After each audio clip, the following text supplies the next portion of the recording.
La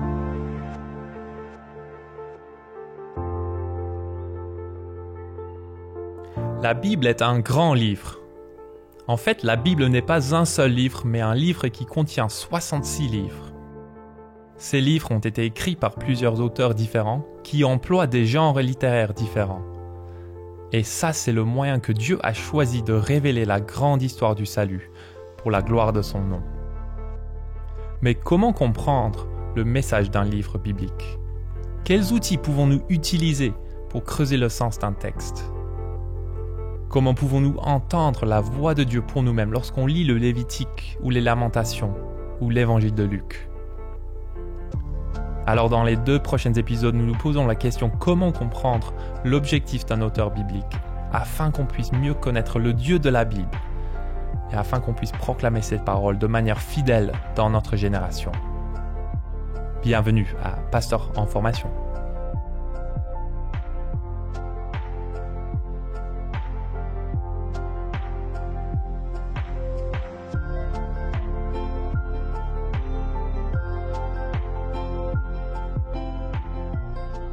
Salut, c'est Jonathan. Hello, c'est Valentin.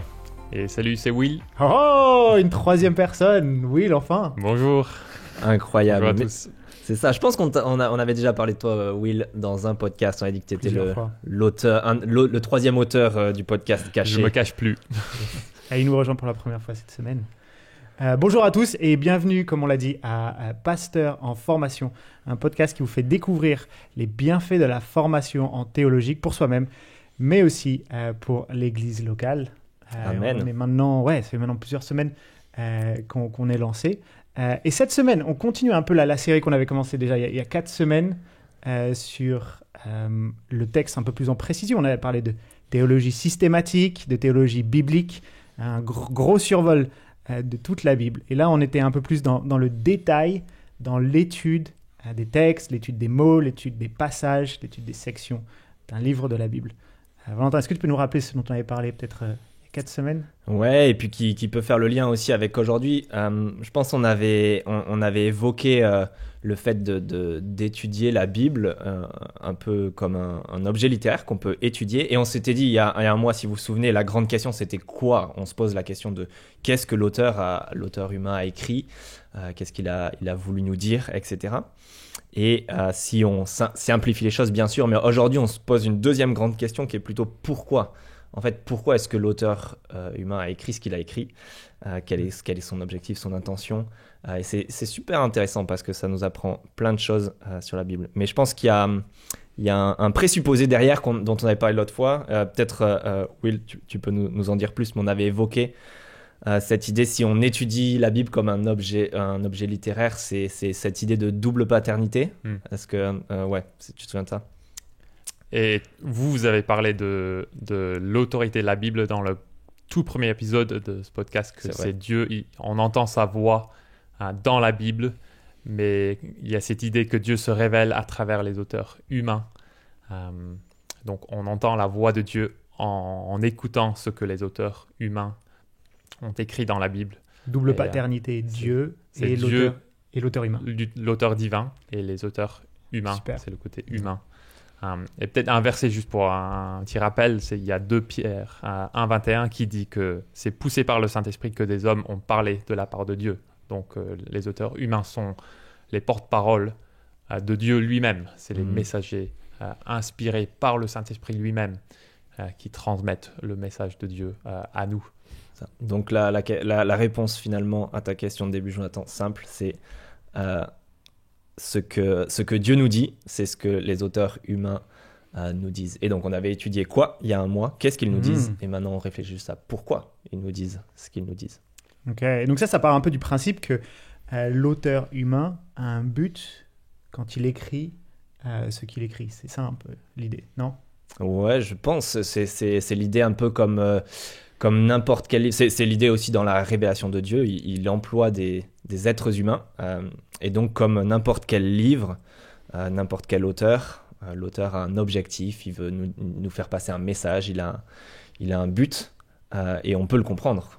Il a un objectif très clair. On a peut-être quelques exemples qu'on peut donner dans la Bible, ce sera plus utile que parler, mais je pense que les plus clairs, c'est le début de Luc ou la fin de Jean, donc 2 évangiles. Le début de Luc, est-ce que quelqu'un l'a sous les yeux? Oui. Donc Luc 1 à 4. C'est ça. Je le lis, plusieurs ont entrepris de composer un récit des événements qui se sont accomplis parmi nous, d'après ce que nous ont transmis ceux qui ont été des témoins oculaires dès le commencement et qui sont devenus des serviteurs de la parole.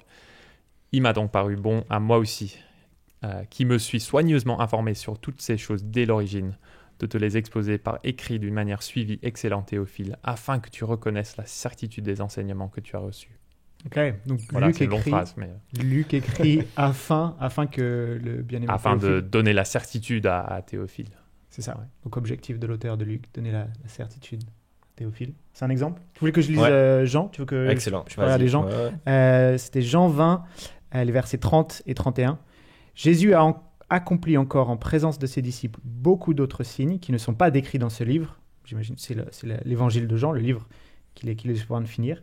Mais ceux-ci, ces signes, ont été décrits afin que vous croyiez que Jésus est le Messie, le Fils de Dieu, et qu'en croyant, vous ayez la vie en son nom. Voilà l'objectif de Jean. Ouais, magnifique. Je pense que c'est super utile. Ça nous aide à savoir. On lit, on sait que l'auteur nous écrit dans ce but-là, et donc ça met de la lumière aussi sur tout le reste, sur tout leur écrit, en fait, tout leur livre. Ouais. Et ça, c'est important de comprendre ça, que l'auteur a un but, parce que ça peut nous aider, en particulier dans la compréhension de ce que l'auteur nous dit. C'est un peu ça l'idée. Ouais. Super. Et aussi, ce qu'on voit, c'est qu'il écrit à des vraies personnes.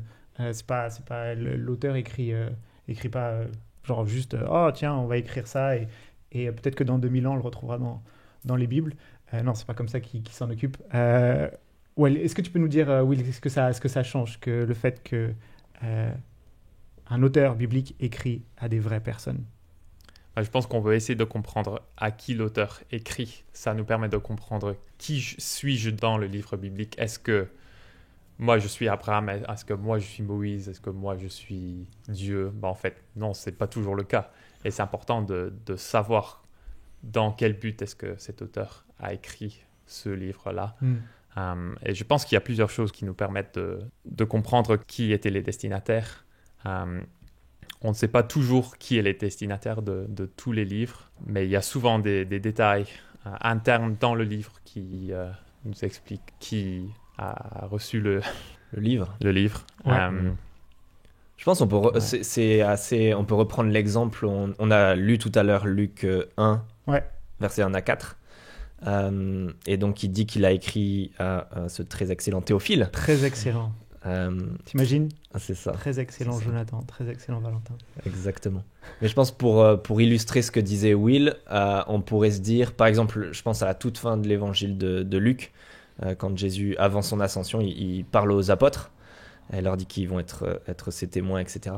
Et on pourrait se demander, quand on lit, au lieu de se dire, de se mettre dans la peau des apôtres et se dire, je reçois directement cette parole de la part de Jésus, on se dit que nous, on est en fait comme Théophile qui reçoit... En fait, Théophile reçoit le livre et lit ça, et ça a pour but justement de lui donner de la certitude sur ce qui s'est passé dans la prédication des apôtres par la suite, qui ont fait que l'évangile s'est répandu et que plusieurs ont cru, que ce témoignage s'est continué, etc. Mais donc Théophile lit ça et se met pas dans la peau des apôtres, mais il reçoit le livre. Et donc nous, je pense que c'est ce que Will disait, nous on se met un peu comme si on était à la place de Théophile en recevant le livre. Donc ça nous aide un peu dans l'interprétation de certains passages, quoi. Ouais, et parfois les circonstances particulières d'un groupe de personnes va pouvoir éventuellement nous aider à comprendre quelle va être l'application la plus pertinente pour soi-même, tout en ayant aussi en tête que même si on n'est pas exactement dans la même situation que tel groupe de personnes, la Bible a quand même été écrite pour nous et pour nous aider. Je pense souvent à la lettre de Paul aux Galates. Qui est sur le point de se faire circoncire demain pour des raisons de culte? Peut-être pas grand monde. Mais est-ce que la lettre aux Galates a quand même une pertinence pour nous et parfois, en comprenant bien le contexte, on comprend quel est le message derrière et on voit à quel point il est pertinent aussi pour nous-mêmes. Et on ne doit pas être exactement dans la même situation que les destinataires originaux. Mais quand on lit attentivement les détails du livre et qu'on se rend compte aussi de manière générale, je pense que tous les destinataires dans n'importe quel livre, la Bible, se situent après une délivrance de Dieu, mais avant la pleine réalisation des promesses de Dieu. Donc on est toujours, par exemple, dans la Torah, on pense que Moïse a écrit à la 2e génération des Israélites qui sont sortis de l'Égypte. Donc ils ont vu l'Exode, ou leurs pères avaient vu l'Exode, mais ils ne sont pas encore dans la terre promise. Et donc ils regardent un peu en arrière pour voir ce que Dieu a fait dans le passé. Et ils ont des promesses qui ne se sont pas encore accomplies. Et je pense qu'on peut dire ça plus ou moins, peu importe là où on se trouve dans l'histoire du salut, que ce soit dans le Pentateuque, la Torah, les 5 premiers livres de la Bible, ou dans les prophètes, ou même dans le Nouveau Testament aussi. Excellent. Je pense à un autre exemple juste qui est utile, que j'aime bien souvent prendre, mais où on est plus vite proche des auteurs, c'est forcément les lettres du Nouveau Testament. Ouais. Il y a 1 Thessaloniciens 2, on ne va pas le lire forcément, mais si vous avez déjà entendu ça, Paul se compare à une mère et à un père qu'il a été pour les Thessaloniciens. Mais là, souvent, on dit Paul est un exemple de comment on doit aimer les frères et sœurs et l'Église, etc. Et c'est vrai, c'est une application, je pense, légitime. Mais c'est utile de se dire, nous, en tant que destinataires, on est plus comme les Thessaloniciens, des chrétiens. Et c'est un autre objectif, du coup, ce que Paul y dit pour eux, donc on va pas développer ça. Mais c'est ça, on a tous, la Bible a quelque chose à nous dire, mais c'est juste qu'on prend un angle différent et on arrive à comprendre un peu mieux ce qu'elle est censée nous dire. Ouais. Et c'est utile parfois pour pas tomber dans des applications complètement loufoques ou incorrectes, ou même aller au-delà de ce que nous dit la Bible. Moi, je pense souvent c'était dans 1 Samuel, l'histoire de David et Goliath. Qui suis-je dans le David et Goliath? Et de se souvenir qu'on est plutôt le peuple, les guerriers qui ont peur d'aller affronter cet ennemi incroyable, et que Dieu envoie son messager, son individu choisi pour vaincre l'ennemi pour nous. Et que David, c'est plutôt en fait une image de Jésus, un type de Jésus.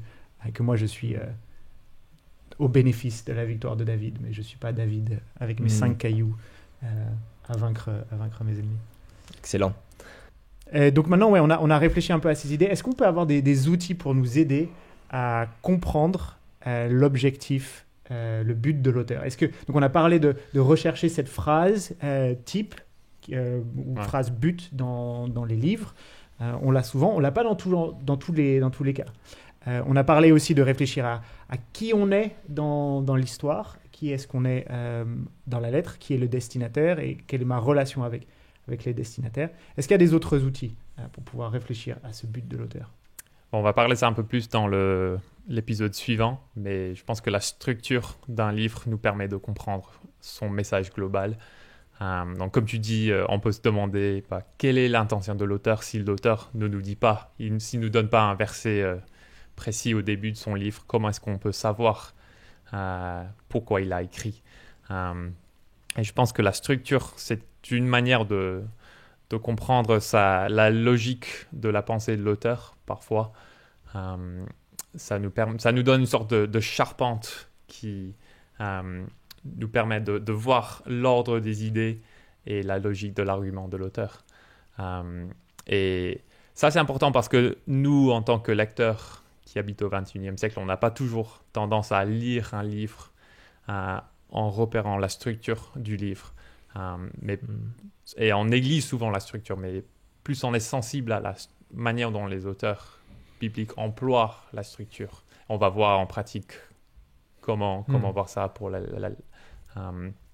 livre du Nouveau Testament, mais plus on comprendra le message et le but de l'auteur, je pense. Ouais, ça c'est un truc qui m'avait, je pense, le plus frappé dans les cours d'Ancien Testament qu'on a fait, prophète antérieur, de Josué à 2 Rois, ou alors dans le Pentateuque. C'est à quel point est-ce que la forme informe sur le fond. La forme informe sur le fond. Ouais, magnifique. Excellent. C'est poétique. Il faudrait que je mette un copyright dessus. Ouais. C'est les parallélismes. D'ailleurs, parce qu'on parle de structure, de macro-structure, donc à l'échelle d'un livre, mais on peut parler aussi de microstructures, les Ouais. parallélismes, les répétitions. Dans un verset d'un psaume, par exemple. Ouais. Vas-y, dis-nous comment ça Non, marche. ben, c'est exactement ça, ouais. Que la structure, ça peut être 2 versets qui sont assez similaires l'un à côté de l'autre et que la deuxième partie développe la première partie du verset. Mais ça peut, comme tu dis aussi, ça peut être sur l'échelle de tout un livre. Par exemple, l'épître aux Philippiens, c'est utile de comparer le début du livre et la fin pour voir qu'il y a à peu près les mêmes idées qui reviennent au début et à la fin quand Paul parle du partenariat. Et par exemple, ça nous permet de voir l'un des thèmes majeurs de ce livre-là. Ouais. Excellent. Et je pense qu'il y a d'autres outils aussi. Donc, on parle. Je pense on a hâte, c'est l'occasion, Will le fera tout à l'heure, mais on peut faire un teaser pour le prochain épisode, de découvrir un peu une structure qui nous informe sur le fond, la forme qui informe sur le fond.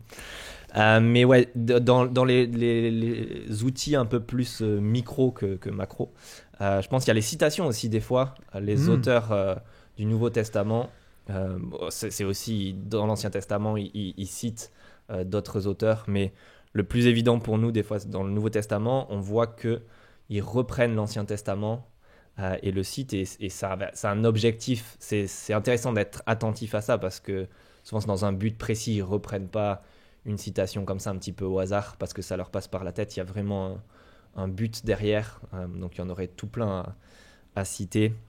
Je pense qu'on avait pensé à Éphésiens 4, dans ce passage connu qui parle de l'Église, et de Christ qui a fait des dons à son Église, qui a donné des hommes. C'est une reprise du psaume 67. Et c'est hyper intéressant de voir comment Paul la réutilise, etc. On ne va pas pouvoir épuiser le sujet ici, mais il y a plein d'idées. C'est le psaume où on voit la victoire de Dieu qui emmène des captifs. Mais donc, même si ce n'est pas dit explicitement dans la citation, une des choses qui apparaît, c'est que les hommes qui sont pris, c'était des rebelles à la base. Donc juste, même si Paul ne le dit pas, en arrière-plan, il y a l'évangile, cette idée qu'on était rebelles, capturés, pris par Christ en quelque sorte, et donné à son Église, ce genre de choses. Ouais, c'est un bon exemple celui-là, ouais. Et ça, c'est utile aussi parce que les auteurs humains sont des théologiens. Ils font de la théologie. C'est pas juste des auteurs qui racontent une histoire, mais c'est des gens comme nous qui lisent leur Bible et qui font de la théologie et qui nous donnent une interprétation qui ne tord pas le sens de ce qu'ils lisent dans l'Ancien Testament, mais qui montre, ils nous donnent le sens de l'Ancien Testament à la lumière de la venue de Jésus. Donc ça, c'est super intéressant pour nous parce que ça nous permet d'apprendre comment lire la Bible pour nous-mêmes en regardant comment les auteurs de la Bible font pour nous. Ouais. Et ça donne aussi énormément de pertinence. Et c'est pas juste les auteurs du Nouveau Testament, c'est les auteurs de l'Ancien Testament qui lisent d'autres écrits de l'Ancien Testament. Peut-être qu'ils vivent un peu plus tard dans l'histoire. Mais ça, c'est super utile de voir que les auteurs humains font de la théologie eux-mêmes. C'est pas juste nous 2000 ans plus tard. Et j'allais dire, ça nous montre la pertinence de bien connaître toute notre Bible. Je crois qu'on en avait déjà parlé plein de fois de ce sujet-là, mais de bien connaître toute notre Bible, parce que voir en fait cette histoire, la manière dont elle progresse et la manière dont les générations suivantes réutilisent ce que Dieu leur a enseigné plus tôt, en fait, pointe vers un Dieu qui est vachement pédagogue et qui veut en fait nous enseigner des choses, mais qui sait que ça prend du temps pour nous de les comprendre et de les saisir. Et donc, il utilise des images, il utilise des événements de l'histoire qui se répètent et qui nous enseignent sur des choses qui viennent plus tard. Je pensais par exemple à toutes les citations qu'on a dans Jean 19 et qui référencent par exemple, qui vont vers la Pâque. Aucun de ces os ne sera brisé.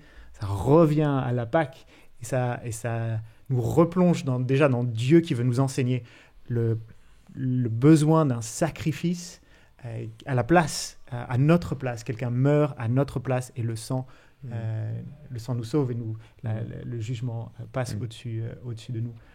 C'est très fort et ça pointe vers ce Dieu pédagogue. Excellent. C'est super utile. Je pense qu'on est en train de voir en quoi c'est utile de comprendre le pourquoi. Est-ce que je tente un résumé, les gars? Vous me dites si je me trompe, mais comme ça, on essaie de tirer tout ce que ça peut nous apprendre pour nous et tous les auditeurs. Mais on est en train de dire qu'il y a un auteur humain, et ce qu'il dit, c'est ce que Dieu veut dire, ce que l'Esprit est en train de le pousser à écrire et ce qu'il veut dire. Et donc, ça implique qu'il a un but, une intention, un objectif en écrivant son livre. en l'écrivant à de vraies personnes, à des destinataires historiques qui ont des circonstances particulières et qu'on peut connaître, ou en tout cas avoir quelques éléments, et qui parvient à leur dire son objectif, son but, au travers d'outils, les citations, la structure du livre ou des petites structures, etc. On n'a pas parlé du ton aussi, de l'auteur ou ce genre de choses, mais voilà, tout plein d'outils qui servent son but final qu'il a pour ses destinataires, et on veut comprendre tout ça. Et donc, si on comprend tout ça, ce but, ce pourquoi il écrit, on va tirer, je pense, plein de nouvelles choses. Qu'est-ce que vous auriez à dire sur ça? Je dirais la première application, c'est de trouver des meilleures applications. Excellent, ouais. C'est ça. Explique-nous ça. Je pense que quand on arrive à dézoomer, à regarder tout le message d'un livre, on en vient à mieux comprendre quelle est la direction dans laquelle l'auteur veut nous guider, et donc comment chaque partie de ce qu'il nous enseigne et chaque point théologique qu'il va faire en cours de route, au cours de son explication, va avoir une direction particulière, une signification particulière dans le contexte du grand livre.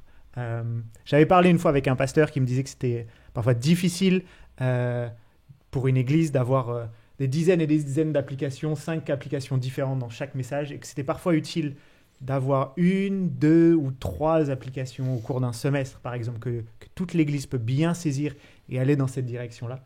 Je pense que quand on lit les livres, quand on prêche les livres, le passage les uns après les autres, qu'on comprend le but de l'auteur dans sa globalité, alors on a vraiment toute une force derrière nous qui nous pousse dans certaines directions. Je vois que Will va ajouter quelque chose.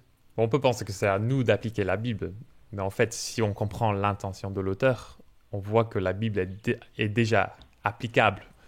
L'auteur, ils avaient déjà les applications pertinentes en tête pour les lecteurs originaux, mais aussi pour nous. Et ça, c'est libérateur. C'est pas moi en tant que prédicateur ou en tant que dirigeant d'une étude biblique de chercher plein d'applications. Mais on doit se laisser enseigner par les auteurs de la Bible et de nous mettre à l'écoute de leur message qu'ils avaient pour leurs auditeurs, leurs destinataires. Ce qu'on pourrait presque dire que si on a bien compris un passage, alors l'application, elle est logique à la fin. Quand on prépare un passage pour enseigner, si on l'a bien compris, alors il y a une ou deux applications logiques qui découlent directement de ce qu'on a enseigné. L'application devrait être cet objectif qu'on comprend de mieux en mieux. Mais je pense que ça soulève un aspect qui est quand même encourageant, je pense, pour nous. Pour nous tous aussi, on pourrait se dire peut-être en nous écoutant qu'il faut plein de moyens, d'outils, de techniques, il faut maîtriser, comprendre la structure, etc. Mais c'est utile de se dire que la Bible, c'est aussi, comme n'importe quelle littérature, quelque chose qu'on comprend plus on le lit, et n'importe quel livre biblique qu'on comprend, plus on va le lire, plus on va le comprendre petit à petit, ce que tu disais tout à l'heure de se laisser enseigner, mais on y revient et on repasse, et petit à petit, ça s'éclaire de plus en plus.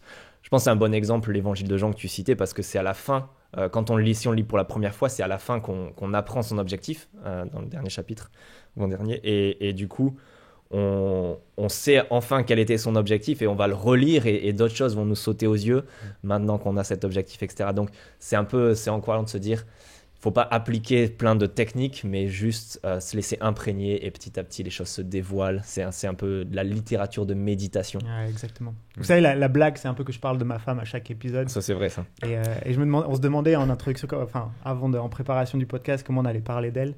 Mais en fait, c'est ça. Cette année, on a décidé avec ma femme de lire vite la Bible, de lire des grandes sections et 3 chapitres par jour. Et depuis le début de l'année, on a des conversations, on se dit « Oh là là, j'ai une nouvelle théorie sur comment est-ce que ça marche ensemble. » Ça fait des années qu'on est chrétien, mais en lisant la Bible dans son ensemble, on se dit « Oh, mais c'est génial, on comprend soudain plus de choses, on voit le message de l'auteur avec un peu plus de clarté. » On apprécie vraiment ça en ce moment. Magnifique. Mais je me demande si on peut dire en fait qu'il n'y a pas 3 auteurs à ce podcast, mais 4 au final, parce qu'il y a ton épouse. La moitié de mes idées viennent de vous, l'autre moitié vient de ma femme. Super. Will, est-ce que tu veux nous parler un peu de ce qu'on va parler dans 2 semaines alors Ouais, avec grand plaisir. Ce qu'on va faire, on va voir l'Épître aux Hébreux. On va essayer de voir comment la forme nous permet de comprendre le fond.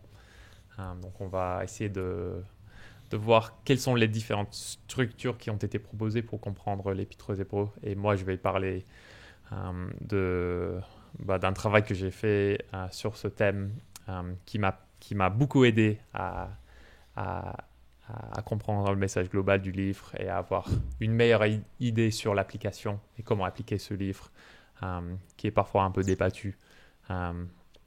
Donc, j'ai hâte.